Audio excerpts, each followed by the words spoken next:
નમસ્કાર વિદ્યાર્થી મિત્રો, ફરી એક વખત આપણે સમાજ વિદ્યાના ધોરણ 10ના ચેપ્ટર નંબર 12માં મળ્યા છીએ.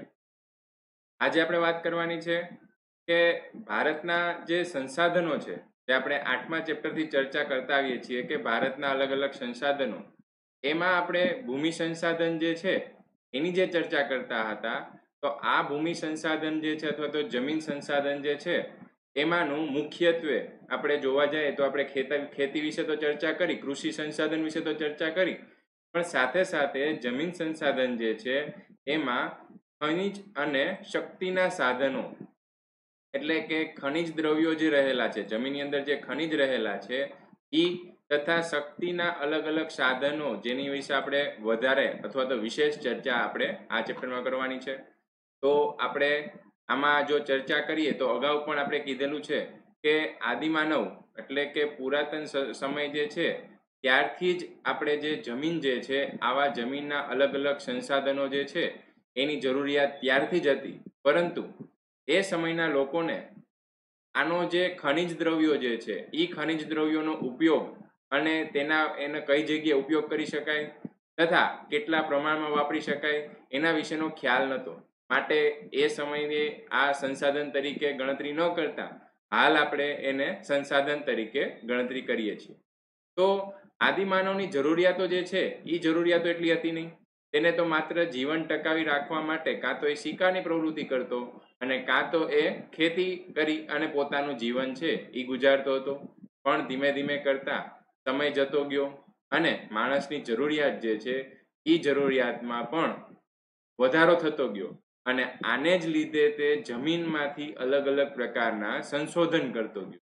અને આ જ સંશોધન છે એને આપણે અલગ અલગ યુગ તરીકે પણ જાણીએ છીએ. તમે ક્યાંક ને ક્યાંક સાંભળેલું જ હશે ઇતિહાસમાં. પાષાણ યુગ, પછી તામ્રયુગ, પછી કાંસ્ય યુગ, લોહ યુગ અને આધુનિક સમયગાળો. અને હવે તો આપણે વાત કરીએ તો આ જે છે એ તો આ યુગ અથવા તો 21મી સદી અથવા તો 20મી સદી જે છે એ તો અણુયુગ તરીકે પણ ઓળખવામાં આવે છે. તો આ બધી વસ્તુ આપણને ક્યાંથી મળે છે? બધી જ વસ્તુ તમને જમીનમાંથી મળે છે. જેમ કે પાષાણ યુગ, તો પાષાણ એટલે થશે પથ્થર, તો પથ્થરનો ઉપયોગ કરી અને માણસ છે એ શિકાર કરતો થયો, તો એ પાષાણ યુગમાં એનો સમાવેશ કરી શકીએ. અથવા તો પથ્થરનો ઉપયોગ કરીને અગ્નિ ઉત્પન્ન કરતો થયો, તો એને પણ આપણે પાષાણ યુગના સંસાધન તરીકે ગણતરી કરી શકીએ. હજી એક વખત પાછું ક્લિયર કરી દઉં છું, સંસાધન એટલે એવું નહીં કે જમીનમાં રહેલી વસ્તુ. સંસાધન એટલે કે આ જમીનમાં રહેલી જે વસ્તુ છે અથવા તો કોઈ પણ જગ્યાએથી મળી આવતી વસ્તુ છે એનો માણસ જીવન જરૂરિયાતની વસ્તુમાં ઉપયોગ કરે તો જ એને સંસાધન કહેવાય. ત્યારબાદ નામ પરથી જ ખ્યાલ આવી જાય, તામ્રયુગ એટલે તાંબુ જે છે, કોપર જે છે એ કોપરનો સાધન, કોપરના અલગ અલગ સાધનો જે છે એ બનાવતો ગયું. તો માણસ જે છે એ ધીમે ધીમે કરતા હવે પોતાની જે જીવનશૈલી છે એ જીવનશૈલીમાં સુધારો કરતા કરતા તે પોતાનું જીવન છે એ હવે આગળ વધારે છે. ત્યારબાદ કાંસુ જે છે એની શોધ થઈ, તો કાંસ્ય યુગ તરીકે જાણીતું થયું. અને ત્યારબાદ ખૂબ જ મહત્વનો આપણે લોહ યુગ કહી શકીએ, જેમાંથી અલગ અલગ પ્રકારના સાધનો, લડાઈ માટેના સાધનો, અલગ અલગ પ્રકારના તોપ છે, બંદૂક છે, આ બધી વસ્તુ જે છે બધું કેમાં શોધખોળ થઈ? તો કે લોહ યુગમાં અલગ અલગ લોખંડના સાધનો બનાવી અને પછી જે અલગ અલગ દેશમાં આક્રમણ જે થતા હતા એ બધી વસ્તુ જે છે એ બધું આ લોહ યુગમાં આવે છે.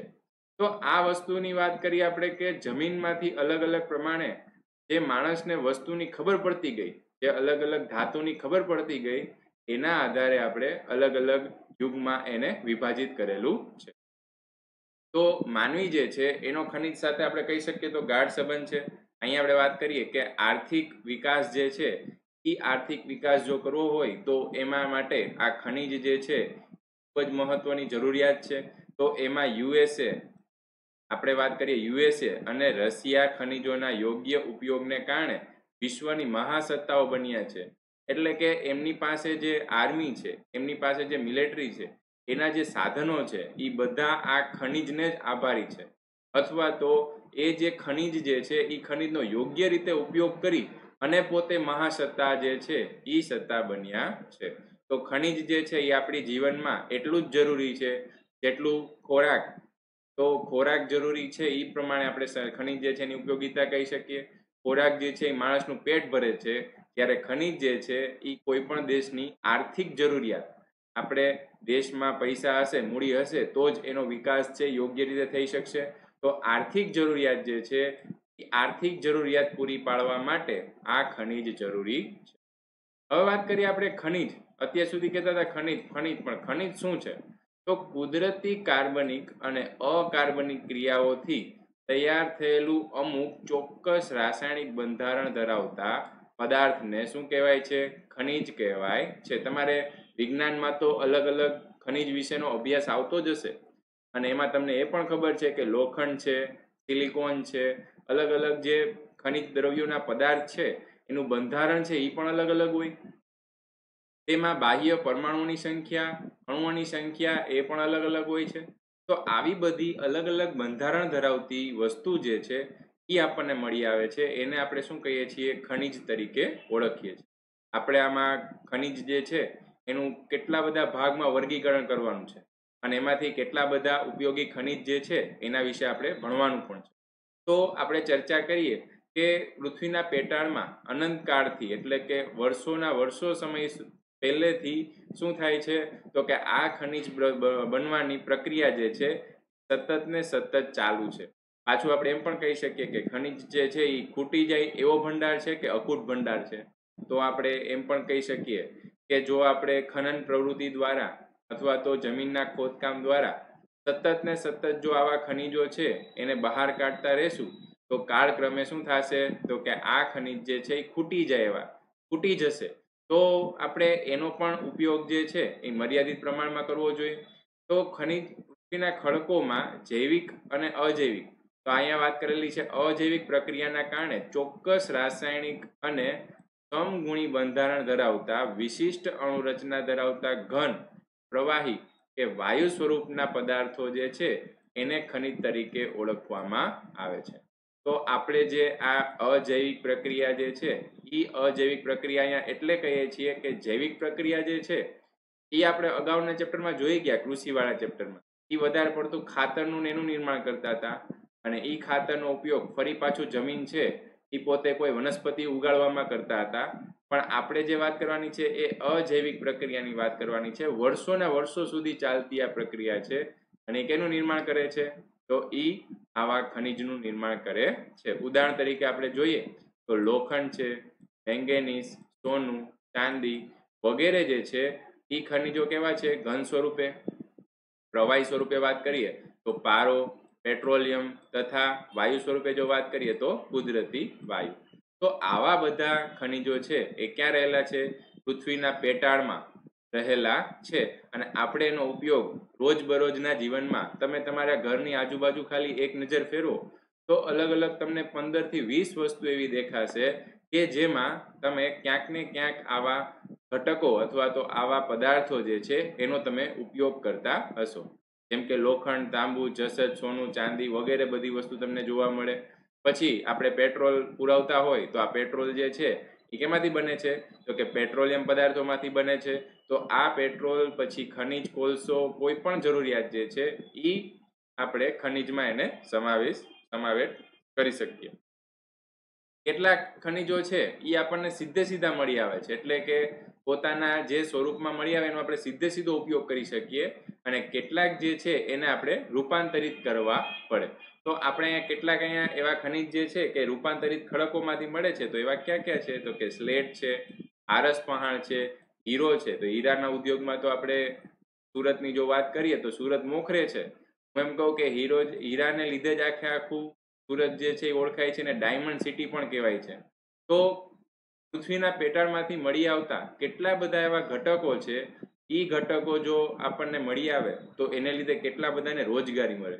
કારણ કે સુરતમાં આશરે હજારો, આપણે કહી શકીએ 1 લાખ, 2 લાખ, 3 લાખ જેટલા માણસો જે છે એ હીરા ઉદ્યોગમાં કામ કરે છે. તો જો આ બધા હીરાનું રિફાઇનરી અથવા તો હીરાને મેળવવાની પદ્ધતિ ત્યાં ચાલતી હોય તો કેટલા બધા લોકોને રોજગારી મળી રહે. પછી આપણે એની જો નિકાસ કરીએ તો આપણને કેટલા બધા રૂપિયા જે છે એ પણ મળી રહે છે. તો આ વાત કરીએ આપણે હીરા ઉદ્યોગની. હવે વાત કરીએ આપણે ખનિજોનું વર્ગીકરણ. કેવી રીતે આપણે ખનિજોનું વર્ગીકરણ કરી શકીએ? અહીંયા મુખ્ય આપણે 3 ભાગમાં તેને વિભાજિત કરેલા છે. એક આવે છે ધાતુમય ખનિજ, બીજું આવે છે અધાતુમય ખનિજ અને ત્રીજું આવે છે સંચાલિત શક્તિ માટે ઉપયોગમાં લેવાતા ખનિજ. એટલે કે આપણે એનો ઉપયોગ જે છે એ શક્તિ મેળવવા માટે કરવાના છીએ, તો માટે તેને કહી શકીએ કે સંચાલિત શક્તિ માટે ઉપયોગમાં લેવાતા ખનિજ. સૌપ્રથમ વાત કરીએ આપણે ધાતુમય ખનિજ. અહીંયા તમને એના અલગ અલગ પ્રકાર પાડેલા છે. કેટલાક ઉપયોગી, ખૂબ જ ઉપયોગી એવી ધાતુઓ છે કે જે આર્થિક હુડિયામણ મેળવવા માટે ખૂબ જ વધારે ઉપયોગી છે. તો એમાં શું આવે છે? કિંમતી ધાતુમય ખનિજ જે છે એમાં સોનું, ચાંદી અને પ્લેટિનમ. તમને પણ ખ્યાલ છે કે સોનું જે છે એનો ભાવ દિવસે ને દિવસે વધતો જાય છે. 1 તોલા સોનું જે છે એની આશરે 50,000, 40,000 થી લઈને 50,000 સુધીની કિંમત છે. તો આ જે છે એ ખૂબ જ કિંમતી ધાતુ છે અને ઈ જે છે ઈ દેશના આર્થિક વિકાસ માટે પણ ખૂબ જ મહત્વની ધાતુ છે. ત્યારબાદ હલકી ધાતુમય ખનિજો. હલકી ધાતુમય ખનિજોમાં કોનો સમાવેશ થાય છે? Magnesium, bauxite, titanium. તો ટિટાનિયમ. તો મેગ્નેશિયમ, બોક્સાઇટ અને ટિટાનિયમ જે છે એનો હલકી ધાતુમાં સમાવેશ થાય છે. પછી આપણે રોજબરોજના જીવનમાં ઉપયોગમાં લેતી ખનિજો, જેમાં કેનો સમાવેશ થાય છે? સામાન્ય ઉપયોગમાં લેવાતા ખનિજોમાં લોખંડ, પછી તાંબુ, પછી સીસુ, જસત, ફલાય અને નિકલ. આ બધી ધાતુ છે એ આપણે સામાન્ય રીતે ઉપયોગમાં લઈએ છીએ. અને મેં તમને કીધું એ પ્રમાણે કેટલીક ધાતુનું મિશ્રણ સ્વરૂપ પણ કરવું પડે. તો મિશ્ર સ્વરૂપમાં લેવાતી ધાતુઓમાં આવશે ક્રોમિયમ, મેંગેનીઝ, ટંગસ્ટન અને વેનેડિયમ. તો આ બધી ધાતુ છે એમાંથી અમુક જે મુખ્ય ધાતુ છે એના વિશે આપણે અભ્યાસ કરશું. આ વાત કરી ધાતુમય ખનિજો. ત્યારબાદ વાત કરીએ આપણે અધાતુમય ખનિજો. તો અધાતુમય ખનિજોમાં શું આવે છે? તો એ ધાતુનો પ્રકાર નથી. ધાતુમાં અને અધાતુ વિશેનો તફાવત એ આપણને અગાઉ વિજ્ઞાનમાં પણ આવી ગયો હોય. ચળકાટ ધરાવે છે, રણકાર ધરાવે છે, પછી તો કે આપણે ખેંચીને તાર અને ટીપી શકીએ છીએ અને ખેંચી શકીએ છીએ. તો આવા બધા બળ લગાડી શકીએ અને ધાતુમય પદાર્થ કહેવાય. અને અધાતુમય પદાર્થ માટે શું આવશે? તો કે ચૂનાનો પથ્થર છે, ચોક છે, ચોકને તમે ટીપી શકો નહીં. પછી એસ્બેસ્ટોસ, અબરખ, ફ્લોસ્પાર, જીપ્સમ તથા જીપ્સમ અથવા તો ચિરોડી, સલ્ફર, હીરા વગેરે જે છે એ કેવું છે? અધાતુમય ખનિજ. અને ત્રીજું વાત કરીએ આપણે સંચાલન શક્તિ માટે ઉપયોગમાં લેવાતા ખનિજ. સંચાલન શક્તિ માટે ઉપયોગમાં લેવાતા ખનિજ. તો એમાં આપણે વાત કરશું કોલસો, ખનિજ તેલ, કુદરતી વાયુ, યુરેનિયમ અને થોરિયમ. આ બધા શું છે? તો સંચાલિત શક્તિ એટલે કે આનામાંથી આપણે અલગ અલગ શક્તિ જે છે એ શક્તિના સ્ત્રોતો આપણે ઉત્પન્ન કરશું. કુદરતી વાયુ અને યુરેનિયમ ને બધા એવા છે કે પોતે ઘણી બધી ઉર્જા ઉત્પન્ન કરે છે. કોલસાનું દહન કરી અને આપણે કેટલી બધી ઉર્જા મેળવી શકીએ છીએ. કેટલાક કોલસા આધારિત વીજ આપણે પાવર સ્ટોરેજ અથવા તો પાવર પણ ઉત્પન્ન કરી શકીએ છીએ. કોલસા આધારિત વિદ્યુત મથક હોય છે. તો એ કોલસા આધારિત વિદ્યુત મથકમાં શું હોય છે? તો કે કોલસાનું દહન કરી અને ખૂબ જ વધારે પ્રમાણમાં પાવર ઉત્પન્ન કરવામાં આવે છે અને આપણા ઘર ઘર સુધી પહોંચાડવામાં આવે છે. તો આમાંની આપણે અમુક જે ધાતુઓ જે છે એના વિશે આપણે ચર્ચા કરશું. તેમાં આપણે શરૂઆત કરીએ પહેલા લોખંડથી. અહીંયા આપણે વાત કરીએ લોખંડ, તો ટાંચણીથી માંડીને તલવાર સુધીના બધા જ સાધનો છે એ આપણે લોખંડની મદદથી બનાવીએ છીએ. લોખંડનો ઉપયોગ તમે પહેલા તમારી રીતે વિચાર કરવો જોઈએ કે આજુબાજુમાં કેટલી એવી વસ્તુઓ જે છે એમાં લોખંડનો ઉપયોગ થયો હશે. તો લોખંડ એ આધુનિક વિશ્વના ઔદ્યોગિક વિકાસના પાયા માટે ખૂબ જ મહત્વનું એવું ખનિજ જે છે. આમ તો લોખંડ જે છે એને અલગ અલગ જે 4 ભાગમાં વિભાજિત કરવામાં આવે છે એના વિશે આપણે ચર્ચા કરશું. પણ લોખંડમાંથી કેટલી બધી એવી મિશ્ર ધાતુ બનાવીએ છીએ એનો પણ હાલ આપણે ઉપયોગ કરીએ છીએ. તો ટાંચણીથી માંડીને મોટા યંત્ર, મોટર ગાડી, જહાજ, રેલવે, પુલ, મકાનો અને શસ્ત્રો બનાવવા માટે આપણે અહીંયા લોખંડનો ઉપયોગ કરીએ છીએ. લોખંડ જે છે એ આપણને સસ્તું એટલે કે ખૂબ જ વધારે પ્રમાણમાં, જે ધાતુ આપણને બહુ જ વધારે પ્રમાણમાં મળી આવતી હોય તેનો ભાવ ઓછો હોય છે, માટે તે સસ્તું છે, મજબૂત છે અને ટકાઉ છે. તો મોટા ભાગના રાષ્ટ્રોમાં આ લોખંડ જે છે એ સરળતાથી મળી આવે છે, માટે એની જે ભાવ જે છે, એની કિંમત જે છે એ ખૂબ જ ઓછી છે. તો અહીંયા આપણે વાત કરીએ કે લોખંડ જે છે એનું મેં તમને કીધું એ પ્રમાણે કે અલગ અલગ ધાતુઓ સાથે ભળી જાય છે, માટે મિશ્ર ધાતુ બનાવવામાં પણ એ ખૂબ જ મહત્વની ખનિજ છે. લોખંડ જે છે એ આપણને કેવા સ્વરૂપમાં મળી આવે છે? અશુદ્ધ સ્વરૂપે. અને તેની કાચી ધાતુને શુદ્ધ કરવા માટે કોક અને ચૂના સાથે વિશાળ ભઠ્ઠીમાં તપાવી અને તેને ગાળવામાં આવે છે. એટલે કેટલીક ધાતુ મેં તમને કીધું એ પ્રમાણે કે આપણને સીધે સીધું એવી રીતે મળી આવે કે આપણે એનો સીધો ઉપયોગ કરી શકીએ, અને કેટલીક ધાતુઓ જે છે એમાં આપણે જે કાચી ધાતુ સ્વરૂપે મળી આવે તો એને આપણે અલગ અલગ રિફાઇનરી દ્વારા આપણે એને મેળવી શકીએ છીએ. તો એમાંની જે લોખંડ જે છે એ પણ એવી જ એક ધાતુ છે. પછી તો કે તેને ઢાળનું લોખંડ અને ઢાળના લોખંડમાંથી કાર્બન તત્વો દૂર કરતા જે લોખંડ મળે તેને ઘડતરનું લોખંડ કહેવામાં આવે છે. એટલે કે જે કાચી ધાતુ છે એને શુદ્ધ કરવા માટે કોક અને ચૂના સાથે વિશાળ ભઠ્ઠીમાં તપાવી અને જે ગાળેલું છે એને શું કહેવાય છે? તો કે એને ઢાળનું લોખંડ કહેવાય. અને આ ઢાળના લોખંડમાંથી કાર્બન તત્વને દૂર કરવામાં આવે તો તેને શું કહેવાય છે? ઘડતરનું લોખંડ. તો આ જે કાર્બન તત્વ રહેલો છે એમાં કાર્બન તત્વ જેટલા પ્રમાણમાં રહેલો હોય એના આધારે એના 4 પ્રકાર પાડવામાં આવે છે. જેમાંનો પહેલો પ્રકાર છે હિમેટાઇટ, બીજો છે મેગ્નેટાઇટ, લિમોનાઇટ અને સિડેરાઇટ. આ 4 જે છે એ 4 એના પ્રકાર છે. અને ભારતમાં જો સૌથી વધારે લોખંડની વાત કરીએ તો કર્ણાટક રાજ્યમાંથી મળે છે. પછી ક્રમશઃ અહીંયા તમારે મુખ્ય રાજ્ય છે ને એ પહેલા યાદ રાખવાનું. પછી આપણે જોઈએ ગૌણ રાજ્ય, તો ઓડિશા, ઝારખંડ, છત્તીસગઢ અને આંધ્રપ્રદેશ જે છે એ આપણને એના ગૌણ રાજ્ય તરીકેનો સમાવેશ કરી શકીએ. આ ઉપરાંત આપણે વાત કરીએ તો ગોવા, રાજસ્થાન, આપણે ઓલમોસ્ટ બધા જ રાજ્ય જે છે એ રાજ્યમાંથી આપણને લોખંડ જે છે એ થોડા ઘણા પ્રમાણમાં મળી આવે છે. ત્યારબાદ વાત કરીએ કે મેંગેનીઝ. મેંગેનીઝ જે છે એ લોખંડ પોલાદના ઉદ્યોગ માટે ખૂબ જ મહત્વની ધાતુ છે. જે રીતના લોખંડ ઉપયોગી છે એ રીતના લોખંડ પોલાદનો ઉદ્યોગ જે છે એમાં મેંગેનીઝ પણ એટલી જ ઉપયોગી છે. અને આપણે તેનો મુખ્ય ઉપયોગ જે છે એ લોખંડમાંથી આપણે કેના બનાવવામાં શું બનાવવા માટે? તો કે પોલાદ બનાવવા માટે. લોખંડમાંથી પોલાદ બનાવવા માટે મેંગેનીઝનો ઉપયોગ કરવામાં આવે છે.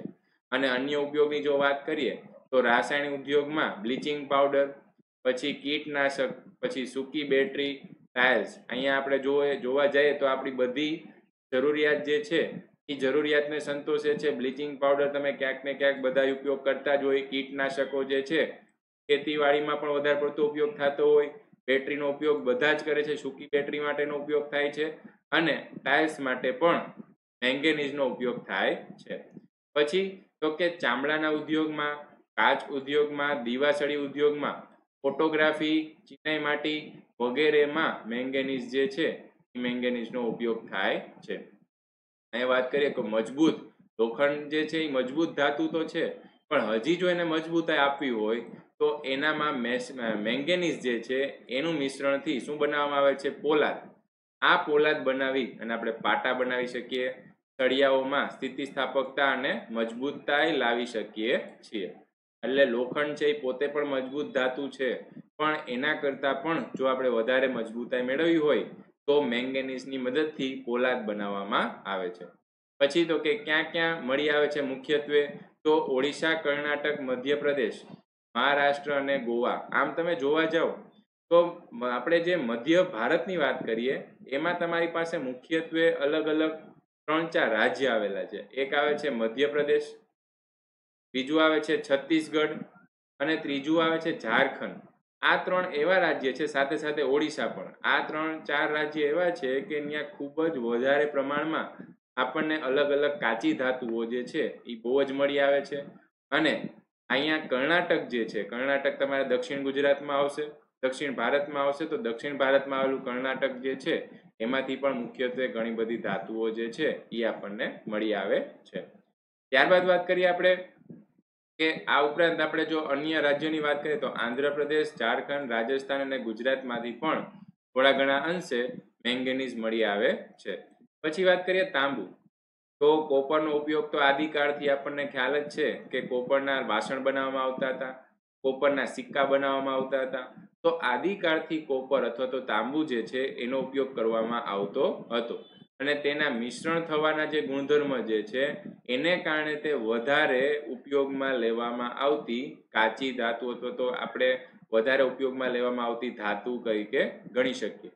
અને તેમાં કલાઈ ઉમેરવામાં આવે, કોપરમાં જો કલાઈ ઉમેરવામાં આવે તો કાસુ જે છે, કાશ્ય પદાર્થ જે છે એ કાશ્ય પદાર્થ પણ બનાવી શકાય. પછી તો કે ખૂબ જ મહત્વનું, પિત્તળના વાસણ તો બધાના ઘરમાં હોય જ, તો જસત જે છે, તાંબુ તથા ઝીંક આપણે કહી શકીએ તો જસત ઉમેરી અને તેમાંથી શું બનાવી શકાય છે? પિત્તળ બનાવી શકાય છે. તો આપણે બે વસ્તુ ખાસ યાદ રાખવાની છે. તાંબામાં કલાઈ ઉમેરવાથી કાસુ બને છે અને જસત ઉમેરવાથી પિત્તળ બને છે.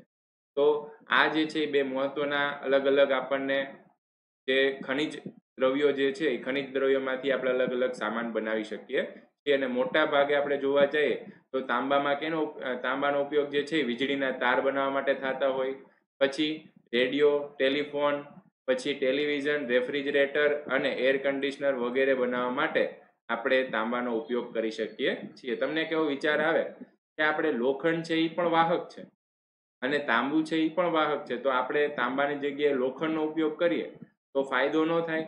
તો અહીંયા આપણે જે એની વાહકતા જે છે એ વિદ્યુત પ્રવાહની વાહકતા તાંબાને અનુકૂળ હોવાથી લોખંડમાં ખૂબ જ વધારે વહન થઈ જતું હોય પ્રવાહનું, માટે તાંબુ જે છે એ તાંબુ તેમાં પ્રવાહનું પસાર કરવા માટે અનુકૂળ ધાતુ હોવાથી આપણે તાંબાનો વધારે પડતો ઉપયોગ કરીએ છીએ. આ ઉપરાંત જે વાત કરીએ, અહીં લખેલું છે વિદ્યુતનું સુવાહક છે.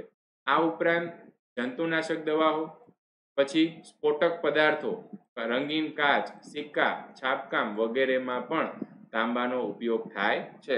અને જો મુખ્ય વાત કરીએ તાંબુ જે છે એના ઉત્પાદનના મુખ્ય રાજ્યોની વાત કરીએ તો આવે છે ઝારખંડ, મધ્યપ્રદેશ, રાજસ્થાન. આ ત્રણેય એના મુખ્ય રાજ્ય છે.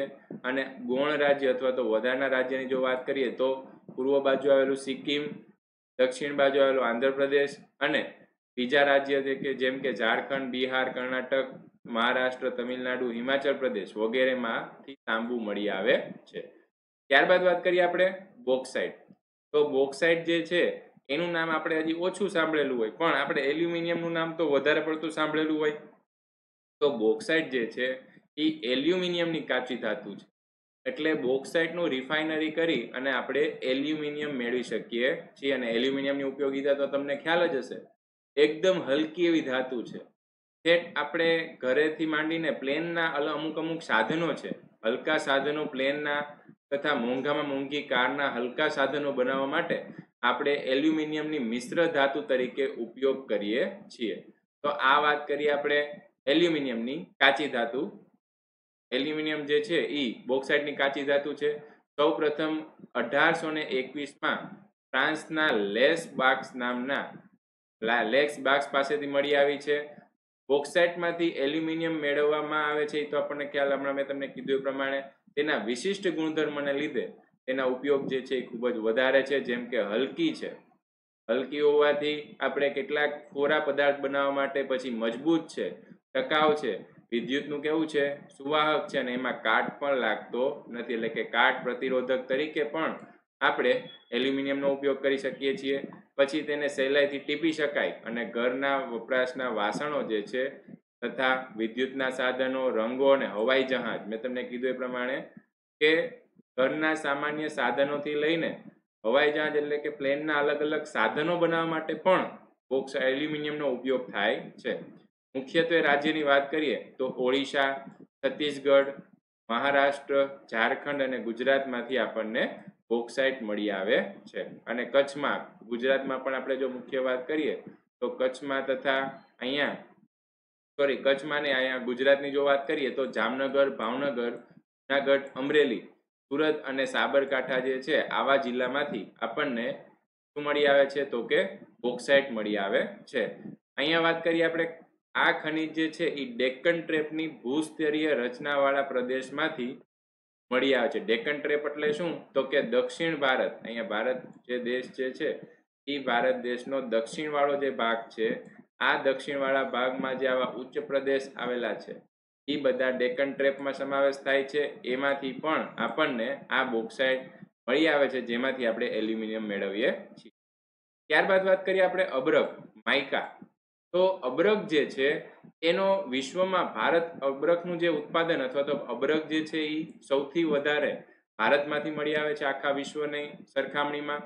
તો અબરખ જે છે એનો ઉપયોગ કેમાં થાય છે તો કે અગ્નિરોધક અથવા તો વિદ્યુતના અવાહક તરીકે તેનો ઉપયોગ થાય છે.